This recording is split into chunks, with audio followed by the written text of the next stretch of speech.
በስዊዘርላንድ ጄኔቫ ከተማ በመካሄድ ላይ ያለው የሩሲያና የዩክሬን የሰላም ውይይት አስቸጋሪና በከፍተኛ ጥንቃቄ የታጀበ መሆኑን የሩሲያ ባለስልጣናት ይፋ አድርገዋል። በሁለቱ ሀገራት ተወካዮች መካከል የሚደረገው ይህ ንግግር በስራ ላይ ብቻ ያተኮረና የተግባር መንፈስ የተላበሰ ቢሆንም በመሰረታዊ ጉዳዮች ላይ ያለው ልዩነት ግን አሁንም በከፍተኛ ደረጃ እንደቀጠለ መሆኑን ታዘግቧል። የሩሲያ ተደራዳሪዎች እንደሚሉት በውይይቱ ወቅት የሚነሱ አጀንዳዎች ውስብስብ በመሆናቸው ውጤቱን በአጭር ጊዜ ውስጥ መተንበይ አስቸጋሪ ሆኗል ብለዋል። ይሁን እንጂ የዩክሬኑ ፕሬዝዳንት ቮሎዲሚር ዜሌንስኪ በሰጡት መግለጫም የተኩስ አቁም ስምምነቱን በገለልተኛ አካላት ለመቆጣጠር በሚቻልበት ሁኔታ ላይ መግባባት እየታየ መሆኑን ጠቁመዋል። ፕሬዝዳንቱ አክለውም እጅግ አወዛጋቢ የሆኑ የመሬት ይዞታና የድንበር ወሰን ጉዳይ ግን በደረጃ ባሉት ተደራዳሪዎች የሚወሰን ሳይሆን የሁለቱ ሀገራት ከፍተኛ መሪዎች ፊት ለፊት ተገናኝተው ሊወስኑት የሚገባ ጉዳይ መሆኑን አሳስበዋል። በጄኔቫ የዲፕሎማሲ ጥረቶች በሚታዩበት በዚህ ወቅት አሜሪካውያን የህግ መወሰኛ ምክር ቤት አባላት በሩሲያ ላይ የሚደረገው ጫና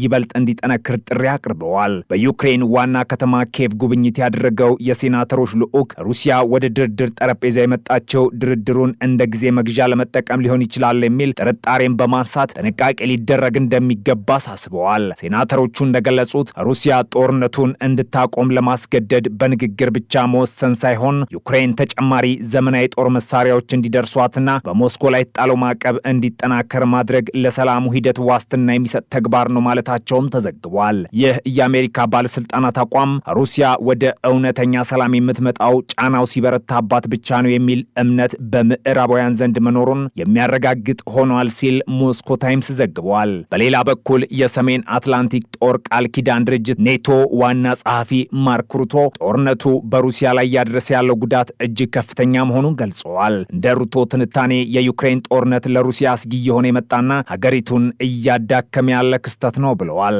ሩሲያ በየቀኑ የምታወጣው ከፍተኛ የገንዘብ መጠን፣ የሰው ኃይል ኪሳራዋና በቴክኖሎጂ ረገድ ካለመነጠሏ ሀገሪቱን ወደ ከፋ ድቀት እየመራት መሆኑን ተናግረዋል። ይህ በእንዲህ እንዳለም በጦር ሜዳው በኩል ዩክሬን በሩሲያ ስልታዊ ኃይል ተቋማት ላይ የምታደርሰውን ጥቃት አጠናክራ ቀጥላለች። በሩሲያ ሰሜናዊ ክፍል በምትገኘው ኮሚ ሪፐብሊክ ውስጥ የሚገኝ የሉኮይል የነዳጅ ማጣሪያ ተቋም በዩክሬን ሰው አልባ አውሮፕላኖች ተመቶ ከፍተኛ የእሳት አደጋ አስተናግዷል። ይህ ጥቃት ዩክሬን በሩሲያ ጥልቅ ግዛቶች ውስጥ የሚገኙ የኢኮኖሚ መሰረተ ልማቶችን የመምታት አቅሟ እያደገ መምጣቱን የሚያሳይ ነው። ከዚህ ውጫዊ ጦርነት ጎን ለጎን በዩክሬን የውስጥ ፖለቲካ ውስጥ አስደንጋጭ የሆነ የሙስና ቅሌት መጋለጡን መረጃዎች ጠቁመዋል። የዩክሬን ብሔራዊ ጸረ ሙስና ቢሮና ልዩ የጸረ ሙስና አቃቢ ሕግ ቢሮ በአገሪቱ የኃይል ዘርፍ ላይ የተፈጸመ ግዙፍ የምዝበራ ተግባርን ደርሰውበታል። ኦፕሬሽን ሚዳስ በሚል ስያሜ የሚታወቀው ይህ ምርመራ ከ100 ሚሊዮን ዶላር በላይ የሚገመት ገንዘብ በህገወጥ መንገድ መዘዋወሩን አጋልጧል። የዚህ ሙስና ዋነኛው አስተባባሪ ተብሎ የተለየው ደግሞ የፕሬዝዳንት ዜሌንስኪ የቅርብ ጓደኛና ታዋቂው ነጋዴ ቲሙር ሜንዲች መሆኑ ጉዳዩን ወደ ፕሬዝዳንቱ ጽህፈት ቤት አስጠግቶታል። ሜንዲች የመኖሪያ ቤቱ ፍተሻ ከመጀመሩ ጥቂት ሰዓታት ቀደም ብሎ ሀገር ጥሎ መውጣቱ ደግሞ በመንግስት ተቋማት ውስጥ የመረጃ ፍሰት መኖሩንና ሙስናው ምን ያህል ስር የሰደደ መሆኑን አመላካች ሆኗል ተብሏል። ይህ የምዝበራ ተግባር መጋለጡ በዜሌንስኪ አስተዳደር ላይ ከፍተኛ ፖለቲካዊ ቀውስ ፈጥሯል። ቀደም ሲል የኢነርጂና የፍትህ ሚኒስቴርን የመሩት ጋሉሽቼንኮ ጨምሮ በርካታ ሚኒስትሮች ከስልጣናቸው እንዲለቁ የተገደዱ ሲሆን የፕሬዝዳንቱ የቅርብ አማካሪ የነበሩት አንድሬ ዮርማክም በዚሁ ሙስና ምክንያት ከኃላፊነታቸው ተነስተዋል። ይህ ሁኔታ የዩክሬንን የህግ መወሰኛ ምክር ቤት ስራ ለተወሰነ ጊዜ አስተጓጎለ ሲሆን በምዕራባውያን ለጋሾች ዘንድም ትልቅ ጥርጣሬ ፈጥሯል። የዩክሬን ከፍተኛ ጸረ ሙስና ፍርድ ቤት የቀድሞው ሚኒስትር ጋሉሽቼንኮ በቁጥጥር ስር እንዲውሉ ትዕዛዝ ያስተላለፈ ሲሆን የዋስትና መብታቸውን በ200 ሚሊዮን ሂርቪኒያ ወይም በ4.6 ሚሊዮን ዶላር ገድቦታል። ስለዚህ ጉዳይ አስተያየታቸውን የሰጡት የቀድሞ የዩክሬን ጠቅላይ ሚኒስትር ኒኮላይ አዛሮቭ ዜሌንስኪ በዚህ ሙስና መረብ ውስጥ ቀጥተኛ እጃቸው እንዳለበት የሚያሳዩ ማስረጃዎች በጸረ ሙስና ቢሮ እጅ ገብቷል ብለዋል። አዛሮቭ እንደሚሉት ከሆነ ዜሌንስኪ በአሁኑ ወቅት ያላቸው የፕሬዝዳንትነት ስልጣን ከህግ ተጠያቂነት ቢከላከልላቸውም ጸረ ሙስና ቢሮው ግን በዙሪያቸው ያሉትን ግለሰቦች በማጋለጥ ወደ ፕሬዝዳንቱ እየተቃረበ ነው ብለዋል። አሜሪካውያን የዜሌንስኪን ቀጥተኛ ንክኪ የሚያሳዩ ማስረጃዎች ከደረሳቸው ለእርሳቸው መነሳት ፍቃድ መስጠታቸውም አይቀሬ ነው ሲሉ አዛሮቭ ገልጸዋል። እንደርሳቸው ትንታኔም ፕሬዝዳንቱ ከስልጣን ለመልቀቅ የሚገደዱበት ጊዜ ሩቅ ላይሆን ይችላል። የዩክሬን ብሔራዊ ጸረ ሙስና ቢሮ መርማሪዎች በፕሬዝዳንቱ ዙሪያ ያሉ ባለስልጣናትን በቁጥጥር ስር መዋላቸውና የምርመራ ሂደቱ አለመቆሙ ለዜሌንስኪ አስተዳደር ትልቅ ፈተና መሆኑም ተገልጿል። ይህ የሙስና ምርመራ በሀገሪቱ የመከላከያ ግዢ ስርዓት ላይም ተዛምቷል። መርማሪዎች በጦር መሳሪያ ግዢና በሌሎች ወታደራዊ አቅርቦቶች ላይ የታየውን ብክነት በዝርዝር እየመረመሩ ሲሆን ይህም የሀገሪቱን የመከላከል አቅም ሊጎዳው እንደሚችል አስግቷል። ዩክሬን በውጭ ሀገራት እርዳታ ጦርነቱን በምታካሄድበት በዚህ ወቅት እንዲህ ያለ ግዙፍ የገንዘብ ምዝበራ መጋለጡ የለጋሽ ሀገራትን እምነት እየሸረሸረ ይገኛል።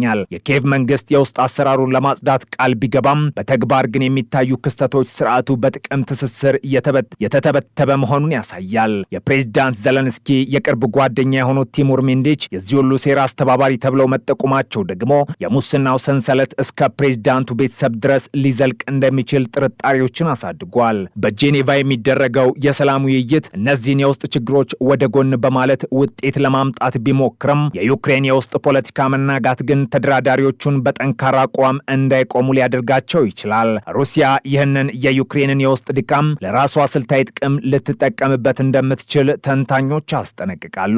በሌላ በኩል ፕሬዝዳንት ዘለንስኪ በጦር ሜዳ ያለውን ግስጋሴ በማሳየት የውስጥ ቅሬታውን ለማርገብ ጥረት እያደረጉ ይገኛሉ።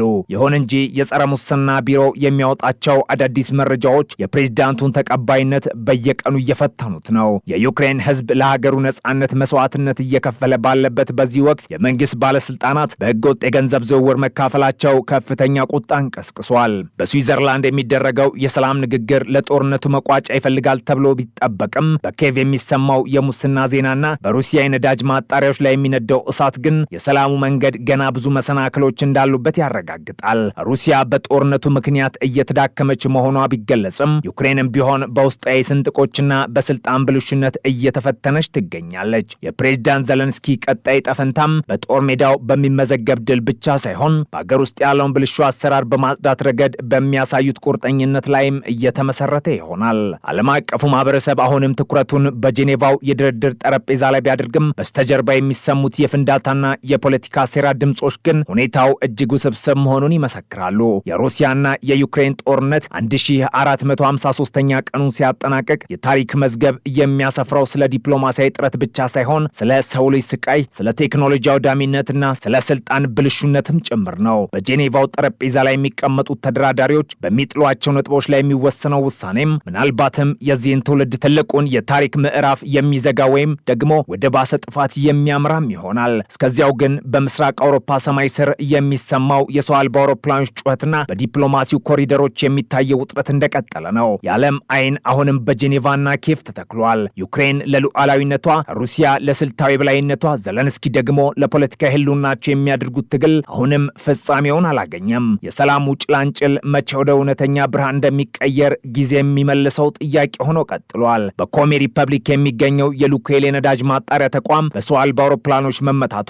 ዩክሬን የሩሲያን የጦርነት አቅም ለማዳከም የጀመረችው ስትራቴጂ ምን ያህል ርቀት እንዳስኬዳቸው ማሳያ ነው። ይህ የነዳጅ ማጣሪያ ከጦርነቱ ግንባር በመቶዎች የሚቆጠሩ ኪሎሜትሮች ርቆ የሚገኝ ቢሆንም የዩክሬን ድሮኖች ግን ያለምንም እንቅፋት ቦታው ድረስ ዘልቀው በመግባት ጥቃቱን መፈጸም ችለዋል። ይህም የሩሲያ የአየር መከላከያ ስርዓት በአገሪቱ ጥልቀት ውስጥ ለሚገኙ ስልታዊ ተቋማት አስተማማኝ ጥበቃ ለመስጠት እየተቸገረ መሆኑን ያጋልጣል። የነዳጅ ማጣሪያው በእሳት መያዙ ለሩሲያ የኢኮኖሚ ኪሳራ ብቻ ሳይሆን ወደ ግንባር የሚላከውን የነዳጅ አቅርቦት በማስተጓጎል በወታደራዊ እንቅስቃሴው ላይም ቀጥተኛ ጫና ይፈጥራል።